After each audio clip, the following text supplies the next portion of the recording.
Hello à toutes et à tous, nous sommes donc à Octogone, octobre 2025, et j'ai le plaisir de me trouver avec Alexis Flamand. Hello Alexis. Hello Gilles. Ça va bien? Écoute, ça va super bien. Comme je dis aux copains, Octogone c'est un peu notre cabane dans les bois, tu sais, c'est là où on se retrouve, où on parle, on fait les fous. C'est ça, on fait les fous. D'ailleurs, c'est pour ça qu'on a des valises sous les yeux, c'est parce qu'en fait on Et, fait un peu les fous. et plus trop de voix. C'est ça, on est dimanche, faut savoir. Ok, donc Alexis, qui es-tu? D'où viens-tu? Que fais-tu? Alors, Alexis Flamange, donc je suis romancier, je suis auteur de jeux de rôle et depuis peu auteur de livres dont on est le héros. Voilà. With a Twist. Je sais pas si on peut ouvrir pour montrer un petit peu. Non. J'ai pas demandé à Guillaume, enfin. Bon, alors. Mais je vais faire un open de box détaillé de toute façon dans une autre vidéo, donc t'inquiète pas, voilà, je vais faire toutes les reviews possibles et imaginables. Génial. De chez DR. Voilà, donc je suis auteur de jeux de rôle chez Blackwood, d'autres maisons, et romancier chez la Édition. Ok. Voilà, en gros. C'est beau, c'est beau. Alors, on a dit qui tu étais, d'où viens-tu, de quelle région, de quel monde? Je vis au fin fond du Médoc, mais en fait, quand on dit le Médoc, c'est forcément au fin fond. Parce qu'il n'y a, voilà, a pas d'endroit civilisé dans le Médoc. Hein. Le Médoc, si tu nous entends. C'est un peu pharmaceutique le Médoc. Oui, voilà. Et dans le civil, je suis instituteur. Ah tiens, voilà. Encore un enseignant. C'est terrible. Hein. Mais tu sais qu'il n'y a pas beaucoup d'auteurs en France, de romanciers. Je parlais avec une éditrice qui me disait, vous savez, vraiment, il doit y avoir une centaine de personnes en France qui vivent de leur plume. Donc soit on est enseignant, journaliste, traducteur, voilà, on a un boulot à côté pour pouvoir manger. Parce que ça m'arrive. Je suis prof aussi. T'es prof aussi. Pas instituteur, mais prof aussi. Donc, oui, bah, ils sont partout. Un jour, les profs sont les maîtres du monde. Mais pas tout de suite. Mais pas tout de suite parce que demain, il y a jeu de rôle. C'est ça, voilà. Demain, j'ai aquaponé. Ok. Et alors, donc, tu as commencé donc le jeu de rôle, on est bien d'accord. Donc tu as un jour ou l'autre dans ta vie, tu as rencontré le jeu de rôle et les danseurs de rôle. Oui. Et quelle rencontre? Alors, mon premier jeu de rôle, je m'en souviens toujours. C'est un jeu de rôle qui m'a marqué. Il y avait une revue qui s'appelait Jeux et Stratégie dans les années 80 que j'achetais régulièrement parce qu'à l'intérieur il y avait des jeux de plateau dans le bouquin. Hein, c'était format poster, on dépliait, on jouait. Et le château des sortilèges de François Marcelin. Donc, Jeux et Stratégie a eu. Alors, c'était, je crois, au moment où Casus Belli se lançait, tu vois, les vieux numéros de Casus Belli. 1980.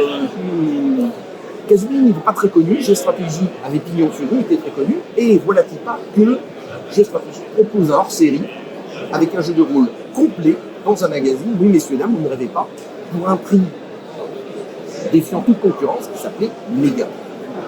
Méga 1. Et non seulement le jeu était brillamment réalisé, brillamment illustré, mais en plus il était original. C'est-à-dire qu'on jouait des mégas, des messagers galactiques, et on faisait des aventures dans le temps et dans l'espace. Donc si tu veux, c'était pas un jeu de rôle petit bras, c'était pas une espèce de succès d'année de Donjons Dragons avec des êtres. Il y avait une vraie identité, il y avait des scénarios qui étaient vraiment de qualité, il y avait des plumes. Voilà, il y avait des élites qui participaient, il y avait les gens de l'époque. Monsieur Rosenthal, voilà. Tous les gens de l'époque, les belles plumes de l'époque, ont participé à la création de Méga. Et le fait, comme ça, d'avoir un bouquin accessible financièrement, moi, ça change les choses. Parce que, en plus, à l'époque, j'avais 14 ans. Si je voulais faire du jeu de rôle de manière un petit peu sérieuse, c'était Advanced Donjons et Dragons. Tout en anglais, messieurs, dames. Et ça coûtait un bras. Donc, on était les rois du monde en vocabulaire d'anglais. D'ailleurs, notre prof nous adorait pour ça. Voilà, mais ça coûtait très cher. Donc, une fois que tu avais enlevé ton bras pour le manuel des joueurs, ton autre bras pour le manuel des MJ, tu n'avais plus le bras pour acheter le manuel des monstres. Et ça, c'était terrible. Donc, que Méga se pointe, je crois que c'était 25 francs à l'époque, avec cette offre complète, 4 scénarios, c'était un rêve. Donc, je me suis initié à Méga. J'ai commencé à jouer avec ma famille, avec mes copains à tester. Et évidemment, quand on commence le jeu de rôle, ne commencez pas le jeu de rôle, mais c'est là.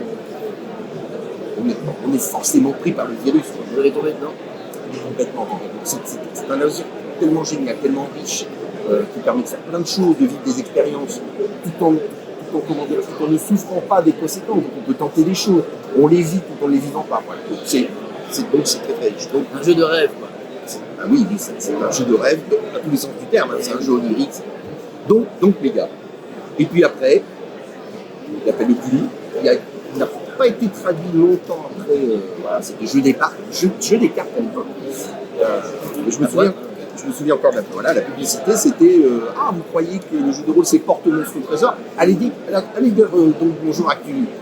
C'est quand même intriguant, parce que hors de la fantasy, il n'y avait pas grand chose. Donc, et si on l'appelle plus Révélation, parce que années 20. Et des joueuses. C'était un des rares jeux de rôle où il y avait des joueuses à C'est l'époque. vrai, à l'époque, il y avait déjà quelques joueuses qui étaient comment dirais-je, dans la catégorie rare, tu sais, comme les monstres, excusez-moi, mademoiselle, comme certains monstres à Dunstep, tu sais, où t'as fréquent, là c'était rare, voire très rare. Very uncommon. Voilà, exactement.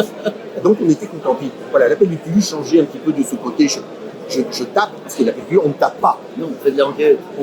On court très vite. À la fin du scénario, on tape, mais pas longtemps. Voilà, c'est ça. Donc voilà, double révélation, et puis après, et d'autres découvertes. Livre dont vous êtes le héros. Alors, livre dont on est le héros. Bon, moi j'en ai lu, même chose dans les années 80. Alors, il y avait les livres de Le succès de l'antenne de feu, pour ne pas le citer. Il y a eu cette grosse vague qui a servi en même temps de marchepied à beaucoup de gens pour faire du jeu de rôle. Parce qu'on est déjà dans des mécanismes, on lance des dés, on fait des choix. C'est moins ouvert que le jeu de rôle, mais c'est une super entrée. Parce qu'il y a beaucoup de gens qui ont commencé par le jeu de rôle. Et puis, il y a la boîte plastique de l'œil noir qui n'était pas très loin des livres dont on est le héros, donc qui permettait une transition douce, j'allais dire. Donc, livre dont on est le héros, super. Super à tous les niveaux, parce que comme je le disais, même quelqu'un qui n'aime pas lire, quand il prend un livre dont on est le héros, il ne lit pas, il joue. Donc c'est aussi une porte d'entrée vers les lectures, bon, ça coche beaucoup de choses.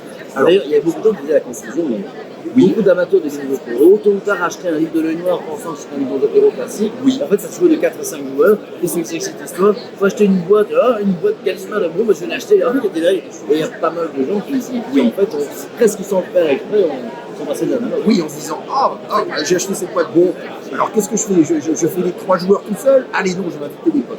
Effectivement, c'était. Alors, l'œil noir qui est d'ailleurs réédité, n'est-ce pas, par Scriptarium. C'était le moment publicitaire. Voilà, placement produit. Et donc, il y a quelques années, Guillaume Tavernier, des Architecture Art, vient me voir.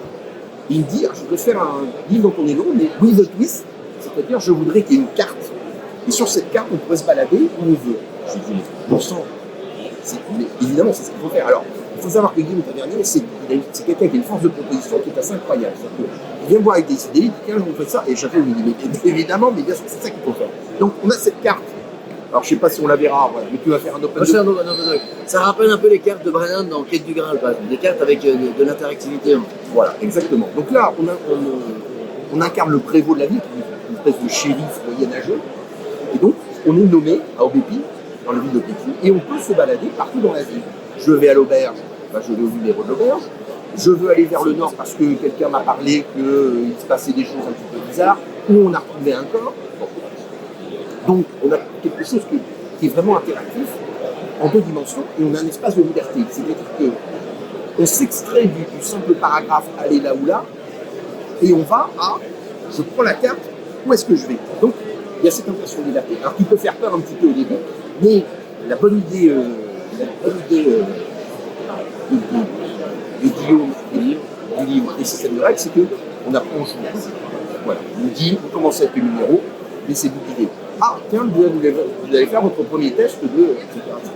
Il y a un tuto pour faire un minute. Le tuto est intégré dans le prologue. Alors, c'est une aventure en 3 actes. Il y a un prologue qui sert, on apprend les règles, une vraie aventure, une vraie fin, on fait des choix. Après, il y a 3 actes. Et il y a un épilogue qui est aussi une aventure. Donc, on est quelque chose sur un format. Moi, je disais 5-7 heures pour boucler. Moi, Guillaume me dit à peu près une dizaine d'heures. Ouais, c'est ce qu'il me disait. C'est ce qu'il me disait. Bon, on a un joueur qui dit ah non, mais bien plus. Alors, pourquoi bien plus? Pourquoi plusieurs moins d'heures? Parce qu'il y a une intrigue principale, c'est-à-dire que les 3 actes forment une grande fil rouge, exactement. Mais dans chaque acte, il y a des quêtes secondaires qu'on peut faire ou pas, qui vont nous permettre de récupérer certains objets. D'où la rejouabilité, évidemment. D'où la rejouabilité. Alors, qu'est-ce que tu parles de rejouabilité? C'est intéressant parce que la rejouabilité, il y a plusieurs niveaux. Le premier niveau, c'est que on ne fait pas forcément les mêmes choix pour faire. Ensuite, lorsqu'on a un obstacle, on va pouvoir faire plusieurs types de jeux. Est-ce que je vais jouer l'intimidation? Est-ce que je vais plutôt faire jouer mon charme, mon charisme, ou est-ce que ma force? Donc on a plusieurs possibilités. Ensuite, deuxième chose, c'est qu'il y a une jauge de prestige dans Aubépine. Oui, on est le prévôt, hein, donc les habitants vous jugent. Hein. Ils vous jaugent, ils vous jugent, donc on a une jauge de prestige. Et suivant le prestige qu'on a, la fin ne sera pas forcément la même. Voilà. Si vous avez initié l'aventure avec le prestige, vous avez résolu l'affaire, d'accord, mais les habitants vous diront oui, bien joué, vous m'excusez, j'ai mon jambon à finir. Si on a plus de prestige, voilà. Et suivant le prestige qu'on a, certaines conversations ne se passeront pas de la même façon. Donc on a une rejouabilité où on peut quand même explorer différentes branches de l'histoire. Bon, super. Merci Alexis. Alors tu ne fais pas que des niveaux dans le taureau du jeu de rôle, tu fais aussi des romans. Oui, Peux-tu nous présenter en une petite minute bien sûr, placement produit. Alors, je suis l'auteur d'un cycle de fantasy qui s'appelle le cycle d'Alamander, en 3 volumes. Voilà, 1, 2, 3. Alors vous allez me dire comment? Un cycle de fantasy en 3 volumes. Mais où sont les 10 autres? Oui, voilà. C'est quoi cette histoire? Alors c'est de l'objet contondant, hein, messieurs dames, clairement, c'est du gros bouquin, mais il est fini. Une saga de fantasy qui est terminée. 10 volumes en 3 volumes? Kizako? Impossible. Voilà, alors ça mêle. Alors le pitch très rapidement, c'est qu'on suit un détective privé, mâle, donc qui doit résoudre une enquête. Il est exproprié, il doit aller plaider sa cause auprès du royaume voisin, il va mener une enquête, des visites de palais, etc. Et puis petit à petit, il va découvrir les tenants et les aboutissants. Les tenants et aboutissants de ce nom qui évidemment n'est pas ce qu'il semble. Voilà. Et c'est quelque chose de rythmé, beaucoup de rebondissement parce que j'aime ça. Et ce qui explique aussi 3 tomes, voilà, parce que j'aime bien l'équipe théâtre, j'aime bien quand c'est rythmé en tant que lecteur. Si j'ai bien compris, ce n'est pas de la fantaisie classique, pas d'or, pas de gobelins, pas de nains. Exactement. Alors c'est une saga qui est installée depuis plusieurs années, donc il y a plus de 100 chroniques sur Alamander, et en général les retours c'est enfin quelque chose qu'on n'a pas l'habitude de lire en fantaisie ou du fait d'action, avec un petit côté aussi d'humour. Un petit peu noir. Dans mon oreillette, on m'a dit, mon petit doigt m'a dit qu'il y avait pas mal de dialogues assez savoureux, assez croustillants. Alors c'est ce que j'écris plus facilement, donc ça me fait plaisir quand on dit ça. Mais oui, il y a des lecteurs qui me disent oui, c'est non les lettres, voilà. Il y a du répondant, il y a des réparties. On essaie. Bon, trop bien. Quand on en a marre de bouquiner, on peut même bouquiner. C'est trop bien. C'est d'impro, mais c'est mon talent, moi ça. C'est mon super pouvoir. Alors il y a le petit dernier, là par contre, là on est dans la science-fiction, c'est Eden Fluid. Placement produit, qui est la science-fiction. Okay. Alors, la science-fiction with a twist, c'est un one-shot, hein, un volume. C'est un planète opéra, mais c'est pas vraiment une planète. Et là, on suit une équipe d'anomalistes. C'est des gens qui marchent à l'anomalie, c'est des gens qu'on envoie lorsqu'on voit une scission dans l'univers. Vers quoi les Michel? On ne sait pas, on les envoie. Ils se baladent, ils reviennent faire leur rapport. Et donc, on suit cette équipe. Donc, il y a un humain qui s'intéresse à un gros là-bas. Et ils pénètrent dans une faille, les constantes sont hors normes, et ils arrivent dans un monde très bizarre, donc ils vont essayer de comprendre eux aussi les tenants et les ils vont essayer de s'échapper. Voilà. Bon, bah écoute, super, merci Alexis. Avec grand plaisir. Voilà. J'espère qu'on va pouvoir découvrir tout ça. En tout cas, ça c'est sûr et certain. Donc, Aubépine, ça c'est déjà disponible chez DA.